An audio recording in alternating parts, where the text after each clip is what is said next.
You're listening to the Music Educator Podcast with your host, Bill Stevens, the 21st century music educator man.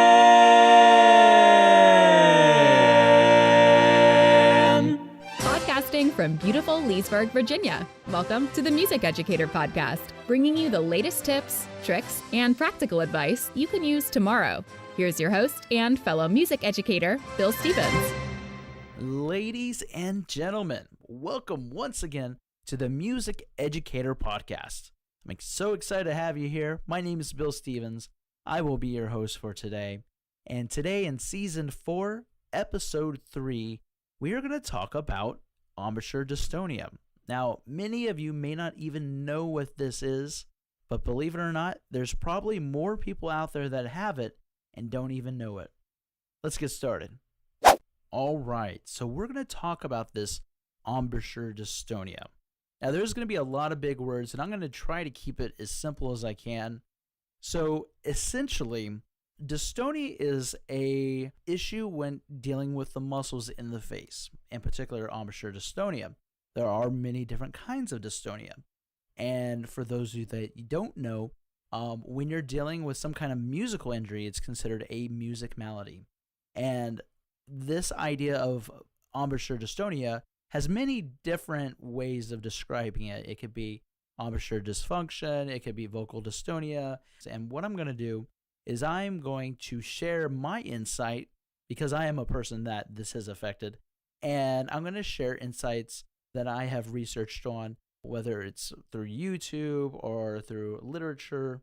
And before I get started, I do want to say that if you have embouchure dystonia, okay, it's not pleasant. This could be a situation where one day you're gigging and you're doing great, you're having, the best time of your life, and then within 24 hours you pick up your instrument and things just aren't working. In my case, it was after undergraduate degree, and I had my first year of teaching, and I was gigging with a big band in the Shreveport, Louisiana area. And I found that toward the end of that school year, so we're getting into the spring, I suddenly got like this thumpy sound in my articulation. And I also found that I had a lot of trouble playing in my low range. And I'm a bass trombonist by trade, and I had a lot of trouble. And so I got it checked out. And I'm going to talk more about that a little bit later. But you'll find a lot of people, symphony players, just really anybody that performs music for a living can get this. Even if you don't, it could be for various reasons. So one of the pieces of literature that I did want to bring up that I found that didn't exist when I actually started having these problems, it's a book called Embouchure Rehabilitation, a comprehensive guide for overcoming embouchure overuse syndrome and traumatic injuries in brass players. And this is by Lucinda Lewis, and I will add this in the show notes. It's through Oscar's House Press, and I highly encourage, if you even consider that you might have embouchure dystonia, if you have any kind of issues or music maladies, check out this book. Okay, obviously percussionists, you may not have an issue with this, but brass and woodwind players, maybe even vocalists may have issues. So for me, when I got this, let me give you a little background. Again, I finished my undergraduate years of being in college music, and I was teaching, and I was also gigging with a big band in casinos in the Shreveport Bossier area. And I did a lot of that, actually. And sometimes, I probably didn't always warm up as much as I should have, or maybe better yet, I didn't warm down as much as I should have. Being a bass trombonist in a group like that, you're obviously playing a lot of the bass and a lot of the low parts. And so that's your gig, right? That's your forte. And I didn't really think much of that. And the next year I was going back to college. I was going to grad school for my music education degree, but I certainly wanted to continue to play. Well, I started getting this articulation issue where I would play in my mouthpiece and I could just taw. But what would happen is once I put the mouthpiece to the instrument, I would get this patha sound. So it was almost like the embouchure was too tight, and I really had to force my muscles and my jaw. I had to really bring it even further down than normal. And it was incredibly frustrating. I mean, insanely frustrating. In addition, I was playing saxophone, and I would get super tight in the embouchure while I was just playing a straight tone. There was like red flags everywhere. And so I had my trombone professor at the time was checking me out, and he encouraged me to go. And he thought maybe, hey, maybe this is something like you went to the dentist and you had, a shot, and, the shot hit a nerve, something of that nature. And so I went to an oral surgeon, checked it out. He said I was completely fine. There was no evidence of that. Then I talked to one of our vocal deans, actually, and she recommended that I go to an Alexander Technique professional. And they checked me out, checking out for stress and, relaxing certain muscles and things like that. And it really we didn't get anything from that. It was great to, have that experience, but at the same time, it didn't solve any problems.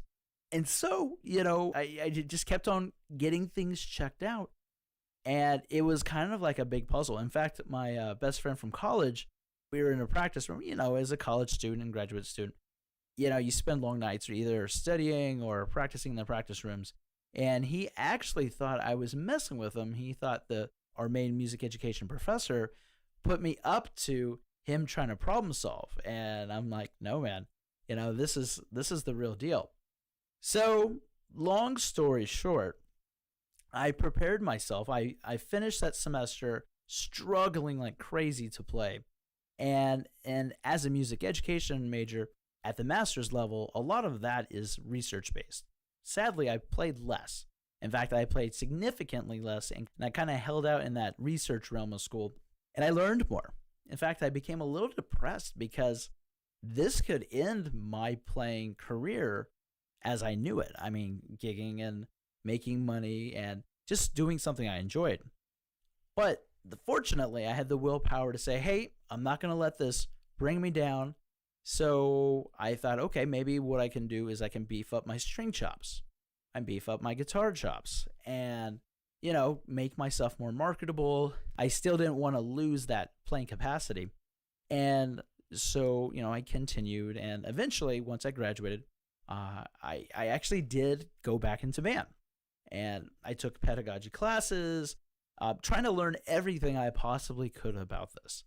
And over time, I worked on it, and basically what I ended up doing is doing the equivalent to yoga, except for my face. And it took time, and there wasn't a lot of research out there either. So that's one really important thing. I have a feeling people had these issues, but there wasn't a lot of published information about it at that time, and there still really isn't that much. So I just kind of struggled through, played where I could, and I did a lot of things where I would compensate in the sense of, say I was trying to show students how to play something. If I could, I would play it. If I couldn't, I would use technology like smart music, or I'd use a keyboard or some other form of aid to help me portray what I'm trying to teach my students in the public schools. And I did that, and fast forward, years and years and years went by, and I started finding out that, going to YouTube and finding out so many people had different versions of this dystonia concept, like quivering lips, pain in the neck, like literally pain, not just saying pain in the neck, but actual pain in the neck, pain in the shoulders. I even got this pain in part of my back. And I don't know if that's specifically to the embouchure because, you think that's far enough away, but it could be related. Who knows? So I eventually came to this book that I mentioned before, entitled Embouchure Rehabilitation, a comprehensive guide for overcoming embouchure overuse syndrome and traumatic injuries in brass players, by Lucinda Lewis. And so I wanted to share a little bit of this with you. So let's check it out. So as a little bit of an introduction to this concept, this music malady, I want to point this out there. This type of experience can happen, again, to really anybody. There are things that you can do to help prevent it from happening. There's not a guaranteed way to completely avoid the situation. And a lot of times people think this is from overuse of the embouchure, maybe not warming down enough. And literally, like I said before, you could be playing, you could be on your game, having great endurance, and then the next day you show up and your endurance is horrible. Your articulation is bad. You may be getting a quivering in the lips or in the chin. And in fact, some people actually also call this embouchure overuse syndrome. And you will actually probably become very depressed. I mean, not only is it a physical thing, but it's a psychological thing. At first, when I started doing this, I actually thought, this is all in my head. This is all in my head. I know I can certainly do better than what's happening. And a lot of times, people, when they start to experience this, they think, oh, I just need to practice more to create this control. And that's actually counterproductive. A lot of times people that try to approach this systematically literally say you need to start from the beginning, like the very truest beginning. Like, how do you hold the instrument? How do you place it on your face? Where is the right spot? And all of these, and just by the sheer dilemma of this situation, the performer is growing anxiety and frustration and self-doubt. Now, you might think that this situation could be relieved by not playing as much, maybe taking a week off. And under a normal circumstance, that would make sense. But unfortunately, dystonia is not normal, and a week off probably won't even solve the problem. As an educator, you may be asked by someone who has some kind of embouchure dystonia, how can I fix this quickly? Okay, I want to get back playing. How do I fix this? And the challenge is there isn't a quick fix. It really takes time. The worst thing about this is that in addition to the dystonia, things can be painful. It can be unrelenting. Your embouchure could be literally feel like it's falling apart, and months could go by and there'll be little to no improvement. And what happens then is the person and the musician starts to lose all hope. And that's when people lose their passion to continue on.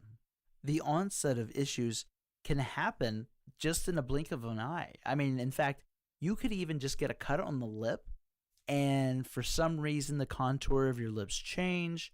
There's all kinds of hypotheses of why different problems happen to different players. It can affect your normal eating, drinking, maybe even speaking, and you may consider, as a result of a cut on the lips, there may be some swollenness, perhaps some excessive bleeding, and maybe scar tissue would form. Scar tissue may have an effect that is detrimental to actual buzzing, for instance, brass players. And it's recommended that if you do go through some sort of traumatic injury to your lips, face, or mouth, the best way to begin is to work on blocked buzzing for brass players. The benefit of starting with blocked buzzing is that it prevents the player from hearing the early efforts to get back into shape. Okay, so we're now at the point where we need to think smarter rather than harder. Now, think to yourself, when was the last time you were told you need to practice more? Or when was the last time you told yourself you needed to practice more? Yeah, we've all been there. We've all been there. We want to get better. We need to practice. However, when you're always playing, maybe not just practicing, but actually playing in ensembles and different things, it's important to listen to your body. And if you get swelling, you start to feel lip pain, you might have a loss of stamina, there might be a muzzled or muted range in your playing, it's important to listen to your body. There may be some neurological issues, but you need to listen to this because there could be an issue. I'm going to go ahead and quote a short paragraph here as an example of a technique that you can use to work on improving the situation. And this deals a little bit with blocked buzzing. Close the end of your mouthpiece completely with a finger. So we're talking about brass players right now. So close the end of your mouthpiece completely with a finger. Put your mouthpiece up to your lips. Take a breath and set as though you're going to play a mid-range mezzo forte. Begin blowing by tonguing, just as you would to start a note on your instrument. Blow for several seconds with a consistent, moderate airstream. There will be no sound or buzz. You are just blowing silently against resistance with moderate effort. While you are blowing, begin tonguing very slowly for several seconds. Again, there should be no sound or buzz. So this idea, as we're just introducing, is trying to get you to think from the foundation, from the very beginning, of what a true buzz should be.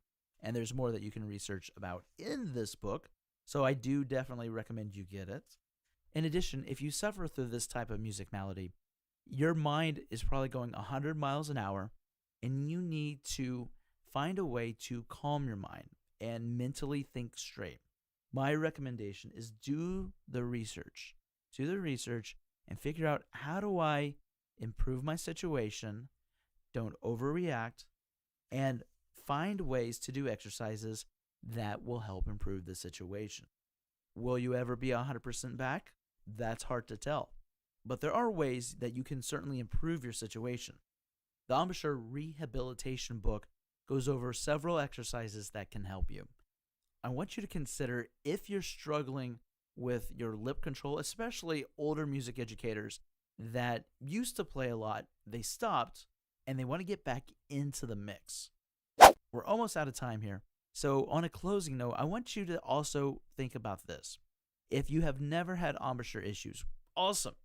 Don't have to worry about a whole lot, but be aware that if you ever do a lot of playing cold and you haven't done it for a while, really take warm up and warm down seriously. If you do suffer through articulation, pain, any kind of dystonia, muscles not contracting correctly, check out with a professional, get the book, do the research, and you should at least be able to improve your situation.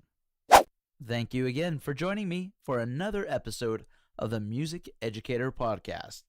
If you found value in today's episode, please share it and feel free to comment and rate us on the Music Educator Podcast app, Apple Podcasts, or any other podcast aggregator. Also, check us out on our blog at bandbuzz.org, our podcast website, www.themusiceducator.com, or our TBT or Boom Card stores. That is all for today. Have a great week, everyone. Thank you for listening to the Music Educator Podcast. For the latest tips, tricks, and practical advice you can use tomorrow. You can subscribe to our podcast on every podcast aggregator or download the Music Educator app for free in the Apple or Google Play app stores. Furthermore, visit our blog at www.bandbuzz.org for additional music education resources. We will see you on the next episode of the Music Educator Podcast. And remember, music can change the world.